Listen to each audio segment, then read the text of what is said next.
ತಪ್ಪು ಮಾಡಿದೆ ನಾನು ನಿನ್ ಗುರು ಆಗಿ. ನೀನು ಗದ್ದೆ ನೋಡ್ಕೋತೀಯ ಅಂತ ನಂಬ್ಕೊಂಡು ನನ್ನ ಕಾಲ ಮೇಲೆ ನಾನು ಕಲ್ಲೆತ್ತು ಹಾಕೊಂಡೆ.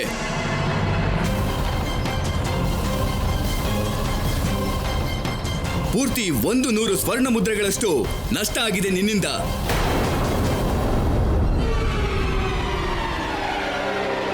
100 ಸ್ವರ್ಣ ಮುದ್ರೆ. ಇದೇನ್ ಹೇಳ್ತಾ ಇದ್ದೀರಾ ನೀವು? ಒಬ್ಬ ಚಿಕ್ಕ ಹುಡುಗ ಮಾಡಿರೋ ತಪ್ಪಲ್ಲೂ ಲಾಭ ಮಾಡಕ್ ನೋಡ್ತಿದ್ದೀರಾ? ಇವ್ರಂಗ್ ನಿಜವಾಗ್ಲೂ ಗೊತ್ತಿಲ್ಲ ದುಡ್ಡು ಅಂದ್ರೆ ಏನು, ಅದ್ರಿಂದ ಏನಾಗುತ್ತೆ ಅಂತ. ಇವನು ಬೇಕು ಅಂತ ಯಾವ ತಪ್ಪು ಮಾಡಿಲ್ವಲ್ಲ. ಆದ್ರೆ ಇವನಿಂದಾಗಿ ನಷ್ಟ ಅಂತೂ ಆಯ್ತಲ್ಲ ನನಗೆ. ಜಮೀನ್ದಾರ್ರೆ, ಭಗವಂತನ್ಗಾದ್ರೂ ಬೆಲೆ ಕೊಡಿ. ಏ ಹುಡುಗಿ, ನನಗೆ ಭಗವಂತ ಅಂತೆಲ್ಲ ಹೆದರಿಸ್ಬೇಡ ನೀನು. ಭಗವಂತ ಒಬ್ನೇ ಇರೋದು. ದುಡ್ಡು ಅದು ನನ್ನ ಹತ್ರ ಇದೆ. ಅದೇ ಭಗವಂತನಿಂದಾಗಿ ನಾನಿವತ್ತು ಇಷ್ಟೆಲ್ಲ ಗದ್ದೆ ಜಮೀನು ಮಾಡ್ಕೊಂಡಿದ್ದೀನಿ ಗೊತ್ತಲ್ಲ. ನೀವೆಲ್ಲರೂ ನನ್ನ ಜೀತಕ್ಕಿದ್ದೀರಿ.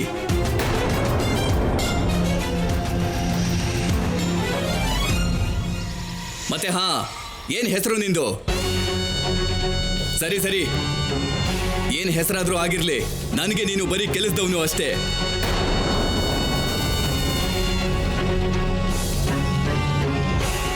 ಕೇಳೋ ಕೆಲ್ಸದ ಹುಡುಗ, ನೀನು ನನಗಾದ ನಷ್ಟ ತುಂಬಿಸೋದಕ್ಕೆ ವರ್ಷಗಟ್ಲೆ ನನ್ನ ಗದ್ದೆಯಲ್ಲಿ ಕೆಲಸ ಮಾಡ್ಬೇಕಾಗತ್ತೆ.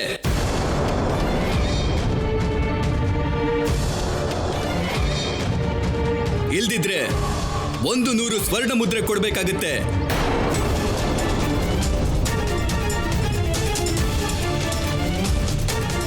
ಆಗ್ಲೇನೆ ನಿನಗೆ ನನ್ನ ಜೀತದಿಂದ ಮುಕ್ತಿ ಸಿಗೋದು.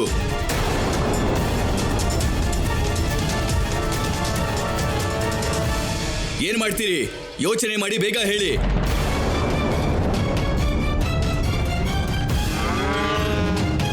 ಹೇ ಹೇ, ಹೋಗು ಹೋಗು, ಹೇ ಹೇ, ಹೋಗು.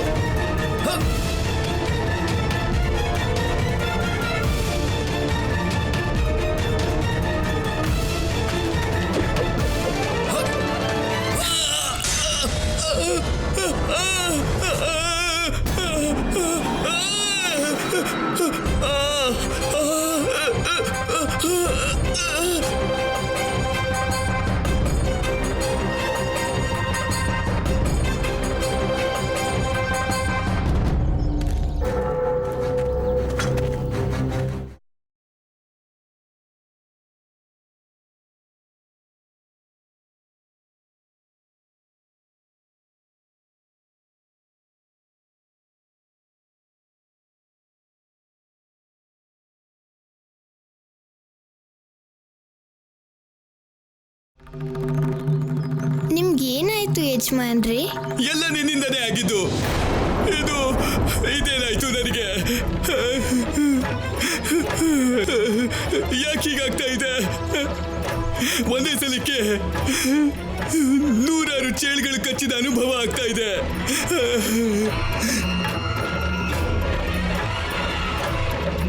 ಅವ್ರಿಗೆ ಹೀಗಾಗೋದಕ್ಕೆ ಈ ಮೂಲಿಕೆನೇ ಕಾರಣ. ಇದನ್ನ ಮುಟ್ಟಿದ್ರೆ ಸಿಕ್ಕಾಪಟ್ಟೆ ಉರಿ ಆಗುತ್ತೆ, ನೋವಾಗುತ್ತೆ. ಕೆಲವೊಂದ್ಸಲ ಇದರ ವಿಷಯದಿಂದಾಗಿ ಕಾಲು ಉಳಿಯೋದೇ ಕಷ್ಟ ಆಗ್ಬಿಡುತ್ತೆ ಮಹಾದೇವ. ಇಲ್ಲ ಇಲ್ಲ, ಬೇಗ ಔಷಧಿ ಹಾಕಿ ನನ್ನ ಉಳಿಸಿ, ಕಾಪಾಡಿ ನನ್ನ ಕಾಪಾಡಿ. ನನ್ನ ದುಡ್ಡೆಲ್ಲ ತಗೊಳ್ಳಿ, ನನ್ನ ಉಳಿಸಿ, ನನ್ನ ಕಾಪಾಡಿ ನನ್ನನ್ನ. ಯಜಮಾನ್ರೆ, ಇದಕ್ಕೇನಾದ್ರೂ ಔಷಧಿ ಇದ್ದಿದ್ರೆ ನಾವು ನಿಮ್ಮನ್ನ ಖಂಡಿತ ಉಳಿಸ್ಕೊತಾ ಇದ್ವಿ. ಏನಾದ್ರೂ ಔಷಧಿ ಇದ್ದೇ ಇರುತ್ತೆ, ಅದ್ಯಾಕಿರೋದಿಲ್ಲ? ಏನಾದ್ರೂ ಔಷಧಿ ಹುಡುಕು. ಇದೆಲ್ಲ ಭಗವಂತನಿಗೆ ಅವಮಾನ ಮಾಡಿದ ಪ್ರತಿಫಲ.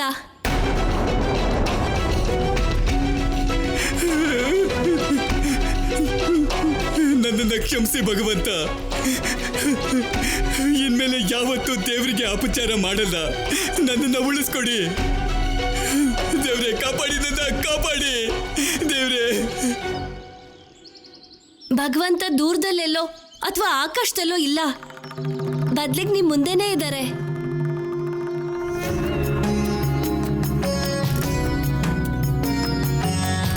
ನನ್ನ ಎದುರಿಗೆ ಭಗವಂತ ಇದ್ದಿದ್ರೆ ನನಗೆ ಕಾಣಿಸ್ತಿಲ್ಲ. ಎಲ್ಲಿದ್ದಾರೆ ದೇವ್ರು? ನನ್ನ ಉಳಿಸಿ ಹೇಗಾದ್ರು. ಶಿವ, ನೀನು ಜಗತ್ತಿನ ಸಂಕಟ ನೀಗ್ಸೋನು. ಇವ್ರ ಸಮಸ್ಯೆಯನ್ನು ಸರಿ ಮಾಡು. ಹಾಗೆ ಆಗ್ಲಿ ಅಮ್ಮ.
ನನ್ನಂತ ಕೆಟ್ಟ ಪಾಪಿನ ಕ್ಷಮಿಸ್ಬಿಡಿ. ನಾನು ದುಡ್ಡಿನ ಅಹಂಕಾರದಲ್ಲಿ ನಿಮ್ಮನ್ನ ಗುರುತಿಸ್ಲೇ ಇಲ್ಲ. ಆದ್ರೆ ನೀವು ನನ್ನ ಕಾಲನ್ನ ಗುಣ ಮಾಡಿ ನನ್ನ ಕಣ್ಣಿಗಿದ್ದ ಪೊರೆನ ಕಳಿಸ್ಬಿಟ್ರಿ ಪ್ರಭು. ಪ್ರಭು, ನನಗೆ ಸತ್ಯ ಅರ್ಥ ಆಗೋಯ್ತು. ದುಡ್ಡು ಕೂಡಿಡೋದಕ್ಕಿಂತ ಜಾಸ್ತಿ ಮೌಲ್ಯ ಇರೋದು ಧರ್ಮ ಉಳಿಸೋದ್ರಲ್ಲಿ.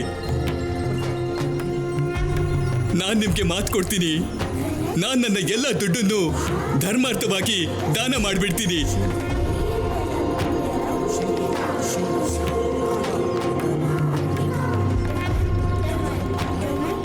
ನಿಮ್ಗೆ ಅರ್ಥ ಆದ್ರಿ ನನ್ಗಷ್ಟೇ ಸಾಕು.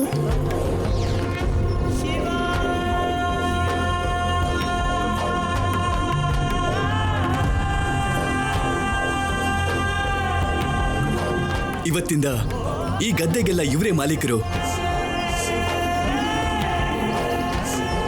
ಮತ್ತೆ ನಿಮ್ ಗುರು ಕೂಡ.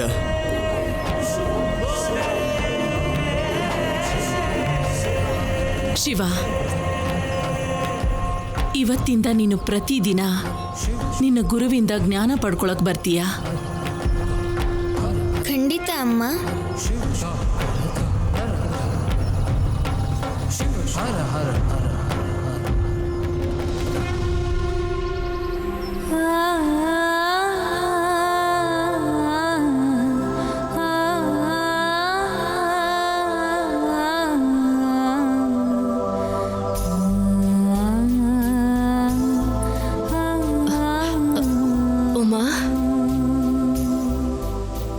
ಹೀಗ್ ಮಾಡ್ತಾರೆ ವಿಜಯ? ಯಾರು ಮಾಡ್ತಾರೆ? ಮೊದಲಿಗೆ ಭರವಸೆ ಕೊಡೋದು, ಮತ್ತೆ ದೂರ ಆಗೋದು. ಯುಗ ಯುಗಗಳಿಂದನೂ ಇವ್ರು ನನ್ನ ಜೊತೆ ಇದನ್ನೇ ಮಾಡ್ತಿದ್ದಾರೆ.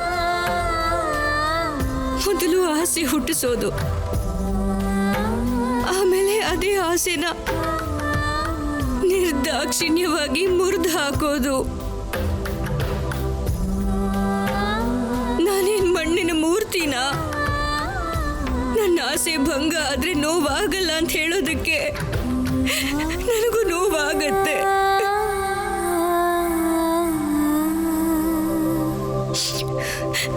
ನೀನ್ ನೋಡ್ದೆ ಅಲ್ವಾ ಅವ್ರು ನನಗೆ ಏನ್ ಮಾಡಿದ್ರು ಅಂತ? ಕತೆ ಹೇಳೋದಕ್ಕೆ ಹೇಳಿದ್ರು, ಮತ್ತೆ ಇದ್ದಕ್ಕಿದ್ದ ಹಾಗೆ ಬೇಡ ಅಂದ್ಬಿಟ್ರು. ಬೇಡ ಅನ್ನೋ ಹಾಗೆ ಇದ್ದಿದ್ರೆ ಅದನ್ನ ಮೊದಲೇ ಹೇಳ್ಬೋದಿತ್ತಲ್ಲ. ನಾನು ಅವ್ರ ಕತೆ ಹೇಳ್ತಾನೆ ಇರಲಿಲ್ಲ. ನಾನು ನನ್ನ ಹೃದಯಕ್ಕೆ ಆಶ್ವಾಸನೆ ಕೊಡ್ತಾ ಇದ್ದೆ ನಾನು. ಆದ್ರೆ ನಿನಗೆ ಗೊತ್ತಾ ಅವರು ಯಾಕೆ ಹೀಗೆ ಮಾಡಿದ್ರು ಅಂತ? ಇಲ್ಲ, ಅವರ ಅಮ್ಮನ ಕಾರಣದಿಂದ. ಅವರಮ್ಮ ಅವರಿಗೆ ಎಷ್ಟು ಮಹತ್ವಪೂರ್ಣ ಅಲ್ವಾ? ನಾನು ಅವ್ರಿಗೆ ಏನೂ ಅಲ್ಲ. ಅವ್ರ ದೃಷ್ಟಿಲಿ ನನಗೆ ಬೆಲೆನೇ ಇಲ್ಲ ಅನ್ಸುತ್ತೆ.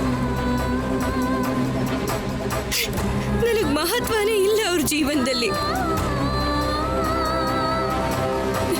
ಆದ್ರೆ ವಿಜಯ, ಒಬ್ಬ ಗಂಡಂಗೆ ತನ್ನ ಹೆಂಡತಿ ಬಗ್ಗೆ ಯಾವ ಜವಾಬ್ದಾರಿನೂ ಇರೋದಿಲ್ವಾ? ನಾನು ಅವರ ಪತ್ನಿ ಅಲ್ವಾ? ವಿವಾಹದ ನಂತರ ಏಕಾಂಗಿಯಾಗಿ ಬದುಕೋ ಶಿಕ್ಷೆನ ಇನ್ನೊಬ್ಬ ಹೆಣ್ಣು ಮಾತ್ರ ಅರ್ಥ ಮಾಡ್ಕೊಳ್ತಾಳೆ. ಗಂಡಸ್ರಿಗೆ ಏನ್ ಹೇಳು, ಏನೋ ಒಂದು ಮಾತಾಡಿ ಎಲ್ಲ ಮುಗಿಸ್ಬಿಡ್ತಾರೆ. ಹೌದು ಉಮಾ, ಹೌದು.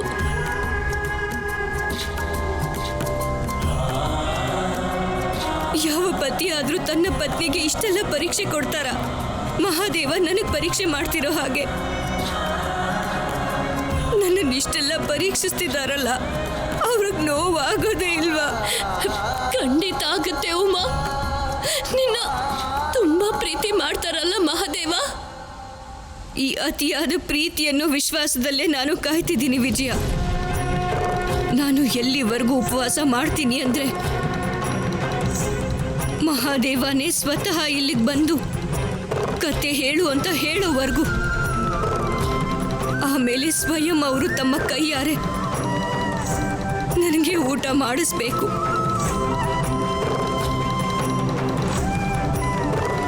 ಇದು ನನ್ನ ದೃಢವಾದ ನಿರ್ಣಯ.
ಶೈಲಜಾ, ಇನ್ನು ಎಷ್ಟು ದಿನ?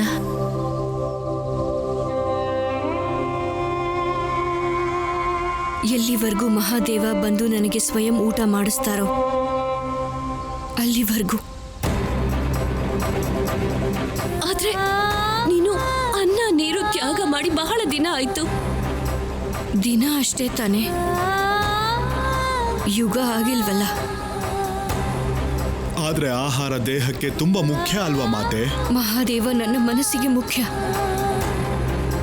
ಅವರು ಬರಲೇಬೇಕು ನಂದಿ. ನನಗೂ ಅವ್ರ ಜೀವನದಲ್ಲಿ ಅಸ್ತಿತ್ವ ಇದೆ ಅಲ್ವಾ?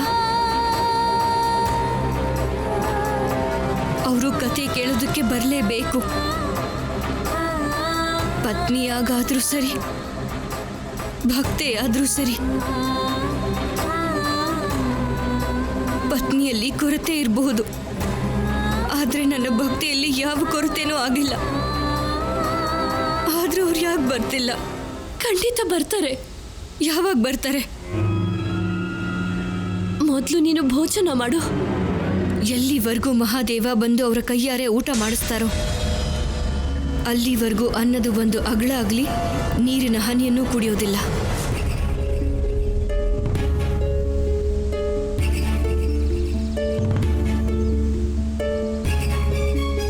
ಸರಿ, ನೀವೆಲ್ಲ ಊಟ ಶುರು ಮಾಡಿ.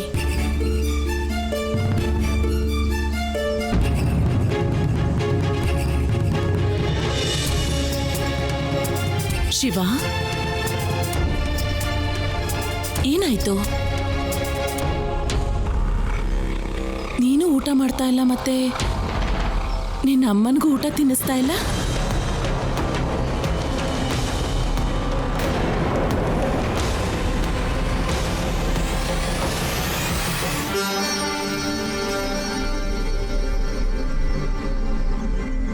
ತಗೊಳ್ಳಿ ಅಮ್ಮ, ನೀವು ಊಟ ಮಾಡಿ.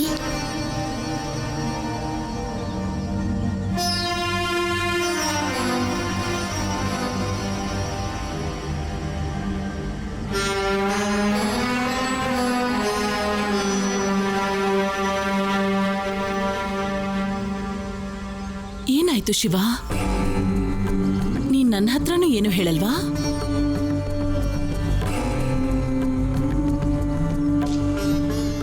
ಏನೂ ಇಲ್ಲ ಅಮ್ಮ. ಹಾಗಾದ್ರೆ ನಿನ್ ಕಣ್ಣಲ್ಲಿ ಯಾಕೆ ನೀರಿದೆ? ಗೆಳೆಯರ ದುಃಖಕ್ಕೆ ಕಣ್ಣಲ್ಲಿ ನೀರು ಬರೋದು ಸ್ವಾಭಾವಿಕ ಅಮ್ಮ. ಹಾಗಾಗದೇ ಇದ್ರೆ ಗೆಳೆತನಕ್ಕೆ ಏನರ್ಥ ಹೇಳಿ? ಏನಾಗಿದೆ ನಿನ್ ಗೆಳತಿಗೆ?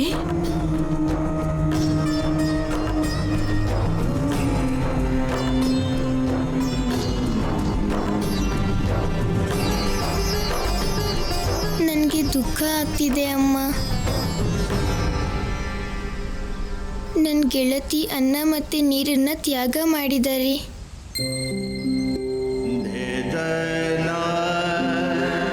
ನಾನು ಹೋಗಿ ಅವ್ರಿಗೆ ಸಮಾಧಾನ ಮಾಡಬೇಕು. ನಾನು ಅವ್ರ ದುಃಖನ ಹಂಚ್ಕೋಬೇಕು ಅಮ್ಮ. ಅಮ್ಮ, ನಾನು ಅವ್ರ ಹತ್ರ ಹೋಗೋಕೆ ಅನುಮತಿ ಕೊಡಿ.